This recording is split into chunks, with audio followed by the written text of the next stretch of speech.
Bien, regresamos, estamos con Felipe Gutiérrez, él es presidente director de Concertum. Con él vamos a conversar sobre los lobbies en el Perú. Felipe, buenas noches, gracias por estar con nosotros en el programa. Bien, cuéntame un poco, ¿cuál es la palabra en español, en castellano, de lobby? ¿Cuál sería la mejor término? Descubrimos una palabra interesante para describir la actividad que es gestor profesional de intereses, ¿no? Que en realidad describe bastante bien el tema. Y es una ley que trajo al Perú desde Washington Beatriz Merino en el año 2003, que es una legislación de última generación en una democracia, y lo que busca es regular la muy sensible actividad, y necesaria además, entre la relación que hay entre el privado y el sector público, la autoridad, que merece recibir presión o recibir influencia de una manera organizada, respetuosa, legal y transparente sobre todo, ¿no? Que permita que los argumentos fluyan de una manera directa. Cuando escuchas la palabra lobby, ¿sientes que es algo que viene con una carga emocional? Ahora, sin duda, si hubiera un diccionario de peruanismos, lobby es un insulto, es una especie como de cabildeo informal y seguramente corrupto, ¿no? La palabra, como tú sabes, nace del inglés y tiene una descripción en los lugares previos a un hotel donde se reunían cerca al Capitolio, pero el Perú ha utilizado el lobby de una manera muy profesional cuando gestionó el Tratado de Libre Comercio en Estados Unidos, y lo hizo con profesionales del lobby, que fueron los que identificaron las demandas de los congresistas de los estados para que regularan aquellas actividades o aquellas situaciones pendientes para que su voto fuera favorable, ¿no? Aquí hay magia, hay política, hay grandes argumentos filosóficos, pero también hay terrenalidad, ¿no? O sea, hay temas que tienen que ser transigidos o transados de una manera directa, pero tiene que ser abierta y tiene que ser legal. Y el intermediario tiene que hacerlo de una manera transparente, que es lo que están tratando de hacer ustedes. ¿Desde qué año se trabaja el lobby de manera profesional en el Perú? Mira, la ley existe del año 2003 y fue reglamentada en diciembre del 2003, lo cual no necesariamente significa que se creó la actividad, ¿no? Que tenemos una especie como de afición por creer que la ley formaliza una actividad informal. Sí. Nosotros existimos desde el año 2006, ya tenemos una experiencia de 8 años. Entiendo que hay otros profesionales del lobby a nivel de personas naturales, personas jurídicas no conozco, ¿no? En el registro que está abierto al efecto en SUNAR. Y lo que regula la ley es la intermediación entre los intereses que representamos de terceras personas. O sea, si tú te quieres representar a ti mismo, no necesitas un lobista. Y si quieres que tu gremio empresarial te pueda representar bien, tampoco requiere de ningún tipo de intermediación. Del 100% de la actividad de cabildeo, para usar un término adecuado, ¿qué porcentaje crees que se hace de manera formal a través de gestores de intereses y qué parte se sigue haciendo de manera informal? Como ha salido un poco de sol hoy día en la mañana, creo que 10% optimistamente debe ser formal y 90% debe ser informal. 10% ya sería un montón, ¿verdad? Es un montón, por eso te digo, estoy siendo entusiasta y tratando de ser optimista, ¿no? Pero yo creo que la mayor parte de las actividades se desarrollan en función de una informalidad. ¿Y en un país desarrollado, Estados Unidos, por ejemplo, qué porcentaje sería? Yo creo que debe ser el 90 y tantos %, ¿no? En Washington exactamente al revés. Sí, en Washington hay 24.000 lobistas inscritos, ¿no? Y que tienen además especialidades, hay prácticas especializadas. Los colegas, yo, digamos, optimistamente les llamo colegas, porque formamos parte del gremio en Estados Unidos, están divididos por prácticas. Entonces, el lobby farmacéutico, por ejemplo, es multimillonario, muy grande, muy interesante. Hay un lobby de libre comercio, hay un lobby de transporte, hay un lobby de aerolíneas, etcétera, ¿no? La película esa Gracias por fumar, ¿no? Sí, exactamente. Una pregunta, ¿cuántos hay en el Perú registrados? Yo creo que la última vez que chequeamos había unos 15, ¿no? Digamos que tenía un registro. Ahora, la actividad efectiva se mide por quienes presentaron el informe semestral en el semestre anterior, ¿no? Y ahí yo creo que nos reducimos a 3. Nosotros presentamos el informe semestral porque la transparencia te obliga a decir quiénes son tus clientes, para qué casos te contrataron y cuánto te pagaron. Entonces, de esa manera en el formulario tú trasladas qué tipo de actividad está desarrollando. Entonces, nosotros no solamente no tenemos ninguna intención de ocultarnos o de utilizar mecanismos informales de comunicación, sino al contrario. Por el contrario, lo que buscamos es transparentar, porque de esa manera se legitima. La legitimación no solamente le hace bien al Estado de Derecho, sino le hace bien al cliente que tiene prácticas de buen gobierno corporativo, pero también al funcionario público, porque de esa manera queda protegido. ¿A quién le podrían reclamar que escuchó los argumentos de tal petrolera, tal minera o tal empresa industrial si lo hizo a través de una gestión de intereses formal que quedó registrada y que trajo consigo una transparentación de los argumentos? Correcto.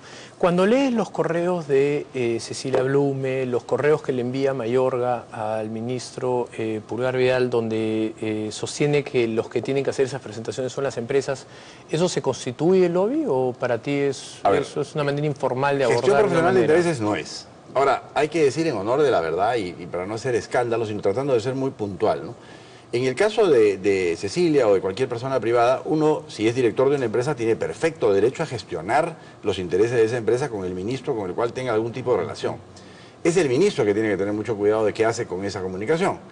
Y sobre todo, es muy importante que el que ya es funcionario público se olvide de que estuvo en la actividad privada. Tiene que ser muy cuidadoso, ser como la mujer de César y practicar normas muy autorrestrictivas de las actividades que puede desarrollar. Pero eso no abre la puerta a una interpretación de exclusividad en el sentido de hay ciertos peruanos que tienen la capacidad de escribirle a Miguel y hay otros peruanos que no tienen la capacidad de mandarle un correo. Eso, en ese sentido sí, evidentemente equipariedad no va a haber, ¿no? Los que han trabajado en la administración pública y tienen muy buenas relaciones y tienen contactos personales, tienen una preferencia, ¿no? ¿Cuándo se convierte en eso, en informal? Desde el momento en que no lo haces por la vía regular. Digo, si no es tu interés propio o el de tu gremio, entonces si estás gestionando intereses de terceros, eres un informal, cuando menos. Pero de ahí a pensar que eso puede trascender de otra manera, evidentemente ya la línea es muy ligera. Y lo que le conviene a una democracia es evitar ese tipo de problemas. No sé, tenemos a un líder de la bancada de Gana Perú diciendo que hay lobistas en el gobierno y que no van a votar a favor, no sé si ellos, pero los demás congresistas, si no sacan a tal o cual ministro. Entonces, lo que se pierde es la oportunidad de transparentar argumentos, se pierde una inversión privada. Tambo Grande se perdió por argumentos que no sabemos hasta ahora quién los sostiene. Hoy en día no los sostiene nadie. Hoy en día en ese valle hay una minería informal destructiva. Absolutamente. Se perdió una inversión privada y estamos todos perdidos. Ni qué decir de Conga, de Tía María que se ha demorado, Cañariaco, etc. Entonces, lo que busca esta ley, que por supuesto no lo hemos dictado nosotros, es una ley que lo que busca es transparentar, obligar a las personas a declarar por quién gestiona los intereses. No te disfraces de Madre Teresa de Calcuta ni de ambientalista, sino que si estás defendiendo intereses, hazlo legítimamente y nadie te va a culpar por representar intereses privados, que enhorabuena son necesarios para el país. No, además suma a la precaria calidad institucional que tenemos, ¿no? Que es justamente lo que más necesitamos, ¿no? Bueno, ese tipo de... John Kennedy decía que los lobistas son muy útiles porque proporcionan la información más valiosa, ¿no?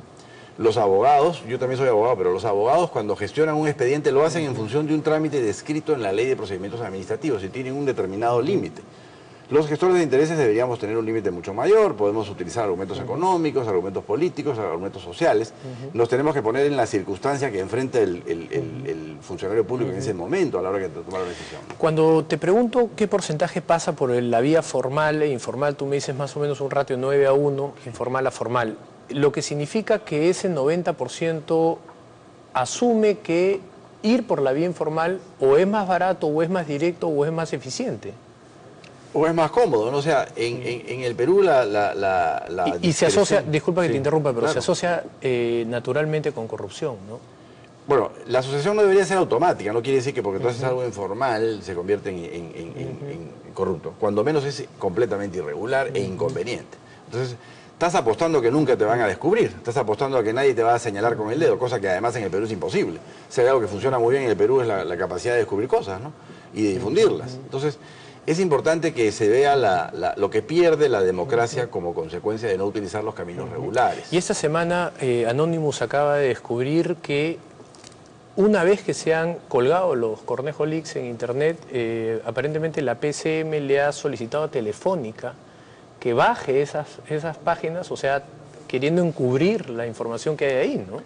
Bueno, sí, es evidente, ¿no? Claro. Yo no estoy a favor del chuponeo, pero es evidente que ya descubierto el tema central lo que había que investigarlo, ¿no? Claro, por supuesto. Además, ¿qué podríamos hacer para mejorar el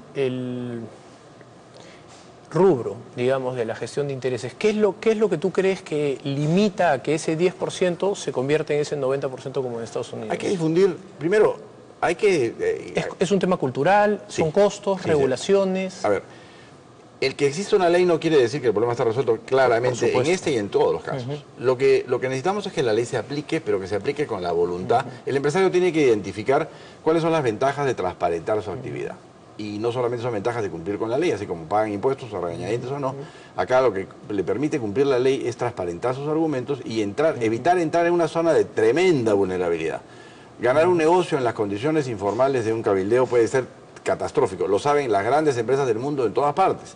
Cabildeando mal en Argentina, en Brasil o en la India pueden haber perdido la empresa central en Estados Unidos. Entonces, esto mismo pasa en el Perú. No somos un país tan pequeño y tenemos que tener las mismas prácticas. Son prácticas saludables que han probado ser positivas en otros países. Lo que tenemos que hacer es difundir esas ventajas y sobre todo difundir las grandes desventajas que tiene el evento contrario. Pero en el caso laboral, por ejemplo, cerca del 75% de la PEA es informal, ¿no? Y cuando uno mira las regulaciones laborales, los costos que esas regulaciones generan, pues es bastante evidente por qué son informales. Las empresas y los trabajadores no tienen incentivos para formalizarse. Claro. En este caso ocurre lo mismo, son las regulaciones complicadas, esas regulaciones asumen costos muy altos para la empresa. Pero las regulaciones son iguales si lo haces el trámite formal o informal. O sea, el Perú tiene normas suizas para licencias de funcionamiento o para desarrollo de proyectos inmobiliarios, es terriblemente exigente, igual que la ley de seguridad en el trabajo, igual que las normas laborales. O sea, tenemos un afán por regular, pero la hipocresía consiste en que cuando esas normas no se aplican, no las cambiamos en el tema laboral y no las castigamos en el caso del tema del lobby, ¿no? O sea, tenemos que actuar en consecuencia. Lo que hace que un Estado de Derecho funcione es que se sancione cuando hay incumplimiento. Absolutamente. El mismo peruano que se pasa todos los semáforos en rojo en Miami no se pasan uno. Entonces, esa es una actitud que tiene que ver con un tema cultural, ¿no? Me hace recordar un trabajo que publicaron dos profesores, me parece que es Macmillan, uno de ellos en la Universidad de Stanford, sobre el virus Montesinos, le llamaban.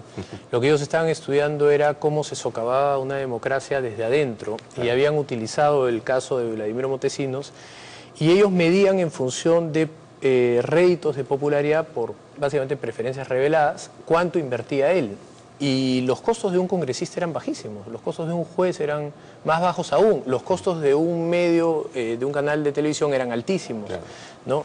Entonces, claro, si un congresista te cuesta en promedio $2.500, $3.000 para ser movilizado y un juez te vale $500, $1.000, ¿para qué vas a contratar una empresa formal de cabildeo que va a seguir una serie de procedimientos? Lo terrible del caso Juan José, aparte del tema de los delitos que estás mencionando, lo terrible es que la denuncia respecto del lobby que hace el contrario no viene por principio, porque tú dices, esto está mal por principio. No, en el momento en que yo hago la denuncia es porque me quiero tumbar ese gabinete, porque ya es conveniente que fulano se vaya, y porque como vienen las elecciones es necesario hacer tal o cual cosa, ¿no? Es como los liberales de ocasión, dicen que en este momento les parece pésimo que se esfuerce a los independientes a tener que aportar a las AFPs, nunca dijeron nada por los que están en planilla, y nunca dicen nada por la cantidad enorme de reglas que no se van a poder aplicar nunca, ¿no? Entonces, lo que necesitamos es principios también y valores, ¿no? ¿Cuáles serían las 3 o 4 cosas que tú propondrías para que se cambie el modelo, para que sea más fácil, para que sea más usado, para que sea más transparente? Bueno, ya puntualmente hablando, porque me da pánico proponer un proyecto de ley de cambio, porque podrían derogar la ley. El tema básicamente pasa por dejar de la excesiva reglamentación, ¿no? O sea, la ley supone, mejor dicho, impone la necesidad de que cada vez que yo me entrevisto, o cada uno de nuestro equipo se entrevista con un funcionario, tiene que hacer un acta física con un formulario, y esa acta tener una copia cada uno y llevársela al registro, ¿no? Creo que eso es excesivo, ¿no? Y lo que deberíamos hacer básicamente es transparentar. Cuando yo me entrevisto con un funcionario es porque es en función de un trámite, de una gestión que yo ya registré en SUNARP y que el funcionario se va a preocupar de colgar en la página web. Entonces todos podemos enterarnos de cómo así a fulana empresa le dieron el permiso y a la otra no se lo dieron. Entonces de esa manera sabemos cuál es la predictibilidad del Estado. ¿Otra regulación? Lo otro es la difusión. Nosotros estamos pensando seriamente organizar un seminario invitando a los lobistas de la Association of Government Relations Professionals para que difundan las ventajas. Invitar a la Contraloría, invitar a la Comisión de Fiscalización, invitar al MEF, porque de esa manera se ven las ventajas que tienen. O sea, no estaríamos sino cumpliendo con homologar una práctica que ya tiene en el Perú supuestamente desde el año 2003 o 11 años, ¿no? Increíble. Bueno, te agradezco muchísimo por tu visita. Creo que a mí personalmente me has desasnado un poco el tema, así que te agradezco. Encantado. Bien, vamos nosotros a una pausa. Vamos a regresar con Pablo Bustamante, director de la AMPADIA, con quien vamos a hablar sobre las AFPs. Una pausa y regresamos.